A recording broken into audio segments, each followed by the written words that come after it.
Shalom bagi Opa Oma, Bapak Ibu, rekan muda, dan juga adik-adik sekalian yang dikasihi oleh Tuhan. Semoga semuanya dalam keadaan baik. Kalaupun ada yang dalam kondisi tidak baik, tidak apa-apa. Karena kiranya firman Tuhan pada hari ini ingin menyapa kita dalam keadaan baik ataupun dalam keadaan kita yang kurang baik. Saudara yang dikasihi oleh Tuhan, renungan kita hari ini bertema berdoa, komunikasi atau relasi. Sebelum kita merenungkan lebih jauh dan membaca Alkitab, mari terlebih dahulu kita bersama-sama berdoa memohon tuntunan Roh Kudus. Bapa yang baik, kembali Tuhan kami bersama-sama bersekutu dan kami ingin merenungkan kebenaran firman Tuhan. Tuntunlah kami Bapa, supaya kami dapat memahami firman Tuhan dan kami dapat melakukan kehendak Tuhan di dalam segenap kehidupan kami. Berbicaralah ya Tuhan, berkatilah hamba-Mu dalam pemberitaannya. Dalam Kristus Yesus, kami semua sedia mendengarkan-Mu. Amin. Bapak Ibu Saudara yang dikasihi oleh Tuhan, adik-adik sekalian, mari kita bersama mempersiapkan bacaan Alkitab kita dari Injil Lukas pasal 11 ayat 9 sampai 13. Injil Lukas pasalnya yang ke-11 ayat ke-9 sampai ayat yang ke-13. Saya akan membacakan untuk kita semua. Oleh karena itu aku berkata kepadamu, mintalah, maka akan diberikan kepadamu. Carilah, maka kamu akan mendapat. Ketoklah, maka pintu akan dibukakan bagimu. Karena setiap orang yang meminta, menerima. Dan setiap orang yang mencari, mendapat. Dan setiap orang yang mengetok, baginya pintu dibukakan. Bapa manakah di antara kamu, jika anaknya minta ikan daripadanya, akan memberikan ular kepada anaknya itu diganti ikan? Atau jika ia minta telur, akan memberikan kepadanya kalajengking? Jadi jika kamu yang jahat tahu memberi pemberian yang baik kepada anak-anakmu, apalagi Bapamu yang di sorga, Ia akan memberikan Roh Kudus kepada mereka yang meminta kepadanya. Demikianlah pembacaan Alkitab. Terpujilah Tuhan. Haleluya. Bapak Ibu Saudara yang dikasihi oleh Tuhan, rekan-rekan muda dan juga adik-adik terkasih, suatu kali seperti biasanya saya cukup sibuk waktu itu mengerjakan tugas. Ya, saya sibuk waktu itu mengetik di depan laptop. Kalau pagi hari menyiapkan khotbah, lalu kemudian kadang-kadang lalu di siang harinya sibuk di depan handphone untuk berkoordinasi dengan para pelayan Tuhan tentang pelayanan baik di Induk maupun di Pospelkes. Kadang-kadang malam juga masih lanjut lagi mengetik paper ataupun tugas perkuliahan ketika kemarin saya masih melakukan studi di UIN Sunan Kalijaga. Saudara yang dikasihi oleh Tuhan, kadangkala istri saya mengajak saya berbicara saat saya sedang sibuk mengetik. Entah mengetik tugas tadi atau entah mengetik naskah khotbah, istri ngobrol atau ngomong ke saya. Kadang-kadang saya merespons, tapi saya merespons sambil melanjutkan mengetik gitu ya. Jadi kalau orang sedang diajak ngomong lagi mengetik gitu kan, responsnya kan biasanya cuma sekedar lalu saja gitu kan. Lalu kemudian kadang-kadang juga dia ngobrol, dia menyampaikan sesuatu, istri memberitahu sesuatu, tapi saya tidak merespons, saya diam saja karena saya sedang fokus dan saya bahkan tidak tahu apa yang sedang dia katakan. Nah, saudara yang dikasihi oleh Tuhan, sampai suatu ketika istri saya kemudian mendatangi saya ketika itu, lalu kemudian mengambil handphone saya, kala itu saya lagi koordinasi pelayanan, lalu kemudian dia mengatakan kepada saya, "Mbok, kamu itu kalau diajak ngomong, jangan terus-terusan ngelihat HP atau lagi ngetik, berhenti sebentar kenapa? Dengarkan orang lagi berbicara." Bapak Ibu yang dikasihi oleh Tuhan, peristiwa itu teguran buat saya. Teguran kenapa? Karena supaya saya itu jangan hanya bisa berkomunikasi, menjawab atau merespon atau bahkan tidak merespons, tetapi saya tidak membangun relasi. Saya berkomunikasi tetapi saya tidak membangun relasi. Saya menanggapi tetapi sebenarnya saya tidak memberi perhatian. Bapak Ibu yang dikasihi oleh Tuhan, seringkali dalam relasi interaksi kita ya, dalam kita berjumpa, bertemu dengan orang lain ataupun melakukan aktivitas percakapan, seringkali interaksi kita itu dengan sesama hanya sebatas membangun komunikasi, tapi tidak sampai kepada membangun relasi. Apa sih itu kalau hanya berkomunikasi? Komunikasi itu ya menanggapi perkataan orang lain. Berkomunikasi itu memberi perintah atau merespons atau menanggapi dengan ala kadarnya saja. Atau menghubungi seseorang tapi hanya jikalau kita perlu bantuan. Atau hanya memberikan komando, membagikan tugas, koordinasi saja. Itulah komunikasi. Tetapi komunikasi belum tentu menjalin relasi. Saudara-saudara, berinteraksi dengan cara menjalin relasi, contohnya adalah memberi waktu kita untuk orang lain. Atau bentuk lain adalah memberi perhatian kepada apa yang orang lain katakan, memberi perhatian pada apa yang dia rasakan, memberi perhatian pada apa yang dia pikirkan. Dan secara rutin kita melakukan percakapan dengan seseorang tertentu, meskipun percakapan itu kadang-kadang tidak terlalu berbobot sebenarnya pembahasannya. Atau percakapan itu ya tidak terlalu serius, tidak membahas masalah. Dia cuma sekedar percakapan sederhana saja. Kadang-kadang humor, kadang-kadang juga bentuknya ya membahas hal-hal yang remeh-temeh ya, atau yang secara santai lah. Tetapi itu adalah bentuk dari menjalin relasi. Jadi enggak sekedar komunikasi.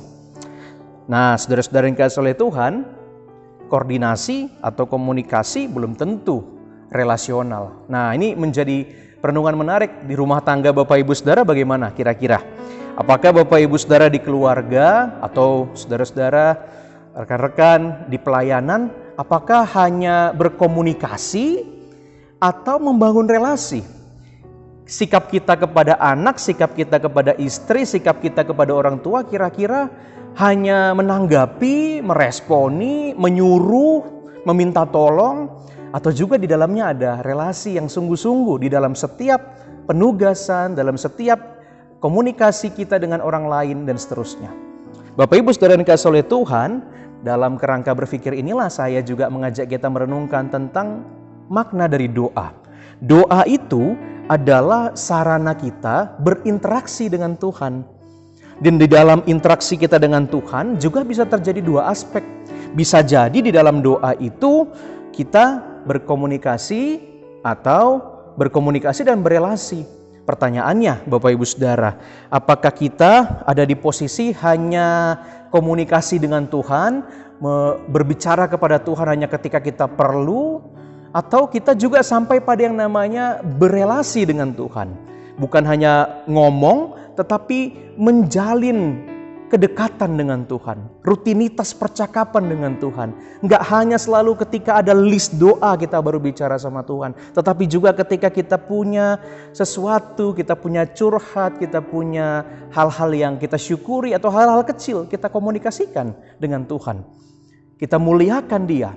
Bapak Ibu yang dikasihi oleh Tuhan, saudara-saudara sekalian, kira-kira kita di posisi mana? Umat yang dikasihi oleh Tuhan, seperti apa sih ciri-ciri orang yang berdoa hanya pada level komunikasi? Satu contoh misalnya, berdoa secepat kilat atau doa ekspres. Berdoa itu Bapak Ibu Saudara bukan berarti berdoa itu harus panjang dan bertele-tele ya Bapak Ibu Saudara ya, tetapi setidaknya doa itu adalah doa yang sungguh-sungguh dinikmati sebagai pertemuan dengan Tuhan.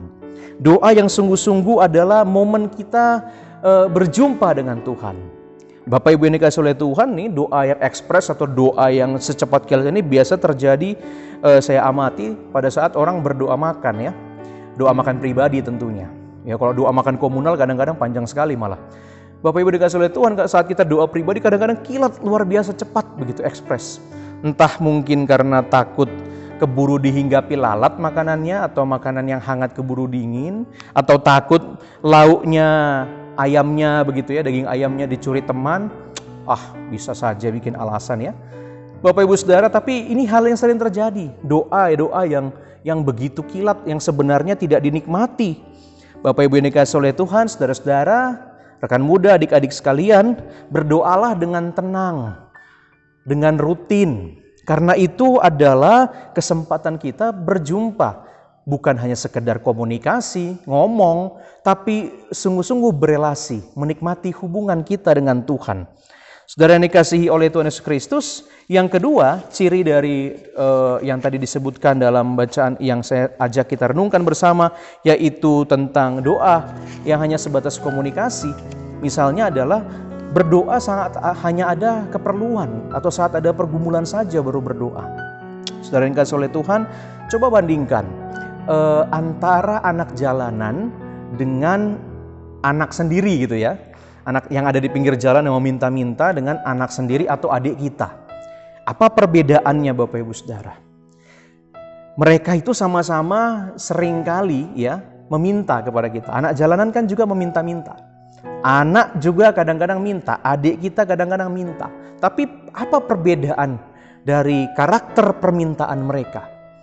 Kalau anak jalanan Bapak Ibu Saudara, ketika mereka meminta sesuatu dari orang-orang di jalan, lalu kemudian mereka mendapatkan apa yang diinginkan, uang misalnya, lalu kemudian setelah itu mereka berterima kasih, lalu kemudian dia pergi begitu saja, dan tidak ada ikatan emosional antara kita dengan mereka. Ya sudah, beri, pergi, gak ingat lagi sama kita barangkali, dia sudah mendapatkan apa yang dia mau. Tapi apa bedanya dengan anak kita ketika dia meminta, atau adik kita ketika dia meminta? Anak itu ketika meminta, ketika kita berikan kepada anak kita, ya ataupun ketika kita tidak memberikan kepada anak kita, mereka tidak langsung pergi begitu saja. Mereka tidak akan meninggalkan kita begitu saja. Karena dia itu bukan hanya ada untuk meminta-minta, tetapi anak itu ada juga untuk berelasi dengan kita. Dia datang kepada kita, ngobrol dengan kita, duduk di pangkuan kita, merasakan kehadiran kita, bercerita dengan kita. Anak lebih dari sekedar peminta-minta. Dia juga berelasi dengan kita. Bisakah Bapak Ibu membedakan, saudara-saudara membedakan, mana yang hanya komunikasi dan mana yang adalah relasi? Komunikasi hanya tahu meminta, tapi relasi adalah tahu menjalin persahabatan kekeluargaan. Bapak Ibu yang dikasihi oleh Tuhan, oleh karena relasi antara anak dengan Bapa, maka anak tidak hanya hidup untuk meminta-minta sama Bapa. Anak tidak hanya hidup hanya untuk mencari sesuatu, tetapi anak itu juga ngobrol dengan orang tuanya. Anak itu juga curhat. Dia bercanda dengan orang tuanya, dia bermain, dia jalan-jalan, dia diskusi, dia menikmati pemandangan bersama dengan orang tuanya. Saudara yang dikasihi oleh Tuhan, inilah relasi yang sehat antara orang tua dengan anak. Maka kalau kita kaitkan dengan doa, berdoa itu bukan saja untuk minta-minta. Berdoa itu juga adalah berbicara dari hati ke hati kepada Bapa. Berdoa itu juga adalah menyampaikan syukur dan pujian kita kepada Bapa. Berdoa itu juga adalah berdiskusi dengan serius barangkali untuk menentukan bersama dengan Bapa apa yang menjadi pilihan kita, apa yang menjadi kebingungan kita. Doa itu bukan sekedar minta, tapi hubungan. Bapak Ibu yang dikasihi oleh Tuhan Yesus Kristus, bahkan kadangkala doa itu tidak perlu dengan kata-kata. Doa itu kadang-kadang hanya dengan menikmati pemandangan dan kita tahu Allah hadir bersama dengan kita. Hati kita bersuka cita karena kita memandang sesuatu dan dalam hati kita berkata, ini adalah bikinan buatan Bapakku. Lihat Bapak Ibu Saudara, ketika seorang anak berelasi dengan bapaknya. Bapak Ibu yang dikasihi oleh Tuhan, saudara-saudara, rekan muda dan juga adik-adik sekalian, Yesus mengajarkan doa kepada kita adalah doa yang relasional. Doa antara Bapa dan anak. Karena itulah kemudian dalam bacaan ini kalau kita lihat dalam perikopnya dan juga ayat seterusnya, pasal 11 itu dimulai dengan Yesus mengajarkan doa Bapa kami. Yesus mengajarkan doa yang sangat relasional. Kita menyapa Tuhan dengan kata Bapa. Umat yang dikasihi oleh Tuhan, mengapa? Karena Yesus ingin ketika kita berdoa, kita menyadari bahwa posisi kita ini bukan peminta-minta. Posisi kita ini adalah Bapa dan anak. Kita ada dalam relasi, bukan sekedar komunikasi. Umat yang dikasihi oleh Tuhan, dan karena itulah setiap kali kita berdoa kepada Bapa, kita memiliki kesadaran hubungan dengan Bapa. Dan kalau orang sadar bahwa dia memiliki hubungan dengan Bapa, maka apa yang terjadi Bapak Ibu Saudara? Maka dalam berdoa, Kita harus percaya bahwa Bapa yang baik tidak akan pernah keberatan untuk mendengarkan doa kita. Dia tidak akan pernah bosan untuk mendengarkan doa kita yang rutin itu, yang tekun itu. Gak pernah, gak ada Bapa yang bosan. Harusnya ya, gak ada seorang Bapa yang bosan mendengarkan permintaan anaknya karena dia sangat mengasihi anaknya. Karena itu pada ayat yang 9 dikatakan supaya kita meminta, mencari, mengetuk. Itu artinya apa? Bahwa kalau kita butuh sesuatu, minta kepada Bapa. Kalau kita sedang mencari sesuatu untuk kelangsungan hidup kita, temukan di dalam Tuhan. Apabila kita melihat jalan kita tertutup, tidak ada jalan buat kita, ketuk biar Tuhan bukakan untuk kita. Nah, Bapak Ibu yang dikasihi oleh Tuhan, jangan ragu dan jangan pernah merasa Tuhan tidak mendengarkan doa.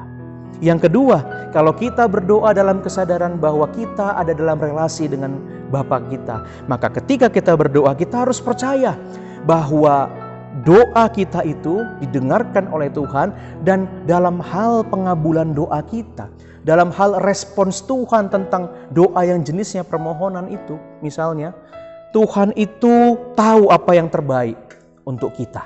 Dia tahu apa yang terbaik untuk anak-anaknya.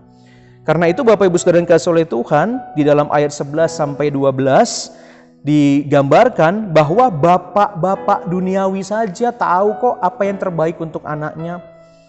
Dia tidak mungkin memberikan ular, tidak mungkin memberikan kalajengking untuk anaknya. Dia pasti memberikan yang terbaik untuk anaknya. Dia tidak akan memberikan yang berbahaya. Dia tahu permintaan itu dan dia proses sesuai dengan rancangan kasih-Nya. Kadang-kadang Bapak Ibu Saudara, kalau kita berdoa, kita masih seperti anak kecil yang meminta sesuatu yang sebenarnya pantasnya itu nanti diminta ketika dewasa. Contohnya, jadi anak meminta sesuatu yang sebenarnya, wah nak ini belum cukup umur kamu untuk ini, nantilah. Artinya apa? Kadang-kadang kita meminta sesuatu Bapak Ibu Saudara itu belum waktunya menurut Tuhan. Kadang-kadang kita juga minta sesuatu, kita meminta sesuatu yang kita pikir itu kebutuhan kita. Padahal itu adalah keinginan semata. Bahkan keinginan itu berbahaya untuk masa depan kita. Nah, itu artinya Bapak Ibu Saudara, permintaan atau doa kita kadang-kadang berujung bahaya menurut Tuhan. Kadang-kadang juga ketika kita berdoa, kita meminta sesuatu yang kita yakini inilah yang terbaik untuk kita. Padahal sebenarnya tidak begitu. Artinya di dalam doa kita, di dalam permintaan kita kepada Tuhan, kadang-kadang kita mengharapkan sesuatu, kita pikiran terbaik, tapi Tuhan sebenarnya tahu ada yang lebih baik, ada yang lebih berkualitas untuk kita. Nah, Bapak Ibu Saudara, dengan demikian berarti apa?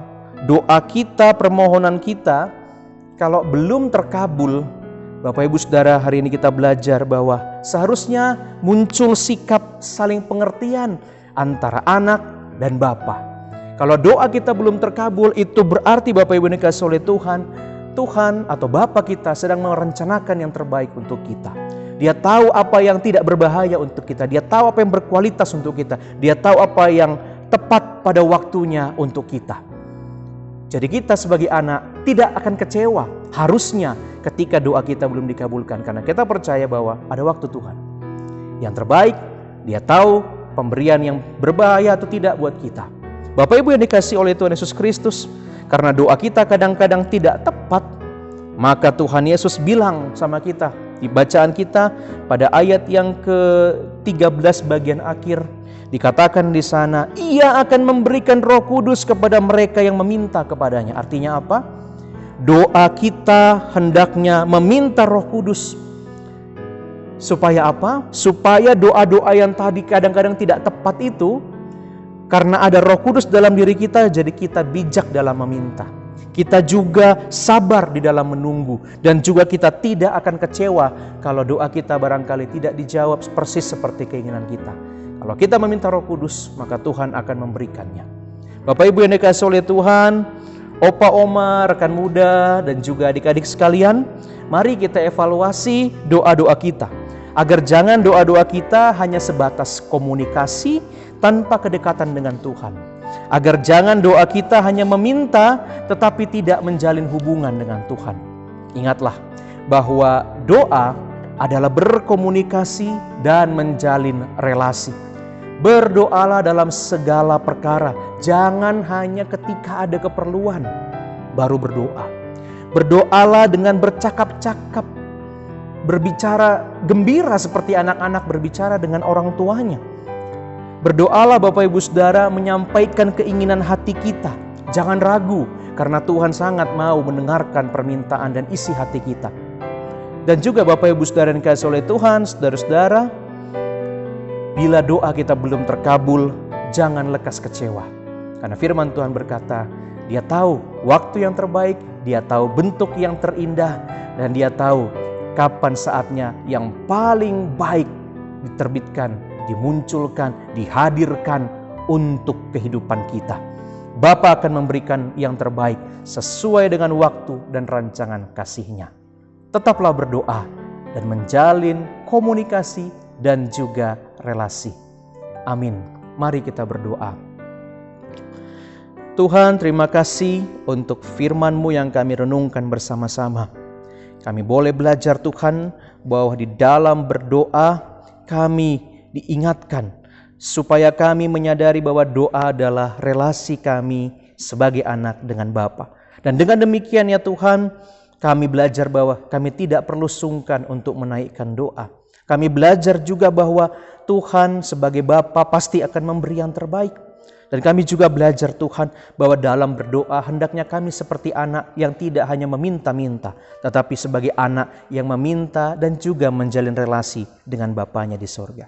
Kami juga Tuhan bersyukur, biarlah juga Tuhan memampukan kami untuk menerapkan firman Tuhan ini di tengah kehidupan kami pribadi, dan bahkan juga kami dapat terapkan komunikasi yang mengutamakan relasi di tengah-tengah keluarga kami, di tengah-tengah pekerjaan kami, di tengah-tengah pelayanan kami, dan juga di masyarakat.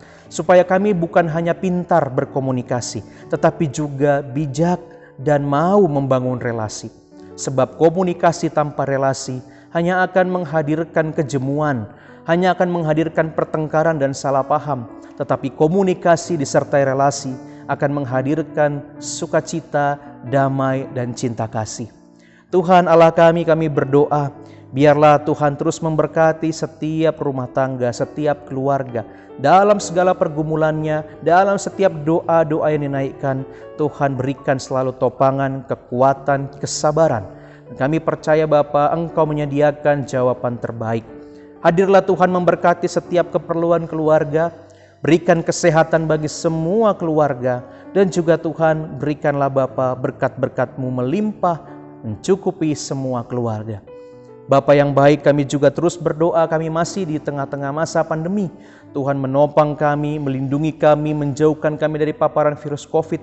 Beri kami hikmat dan juga semangat untuk terus menerapkan protokol kesehatan.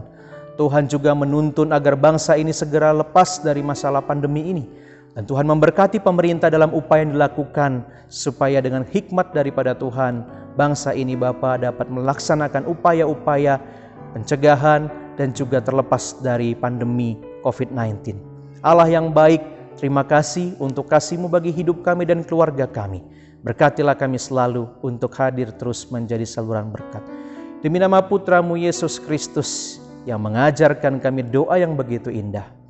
Bapa kami di surga, dikuduskanlah nama-Mu, datanglah kerajaan-Mu, jadilah kehendak-Mu di bumi seperti di sorga. Berikanlah kami pada hari ini makanan kami yang secukupnya, dan ampunilah kami akan kesalahan kami, seperti kami juga mengampuni orang yang bersalah kepada kami. Dan janganlah membawa kami ke dalam pencobaan, tetapi lepaskanlah kami daripada yang jahat. Karena Engkaulah yang empunya kerajaan dan kuasa dan kemuliaan sampai selama-lamanya. Amin. Demikian renungan bagi kita pada saat ini. Tuhan terus memberkati keluarga kita untuk menjadi saluran berkat dimanapun kita berada. Tuhan memberkati kita. Shalom.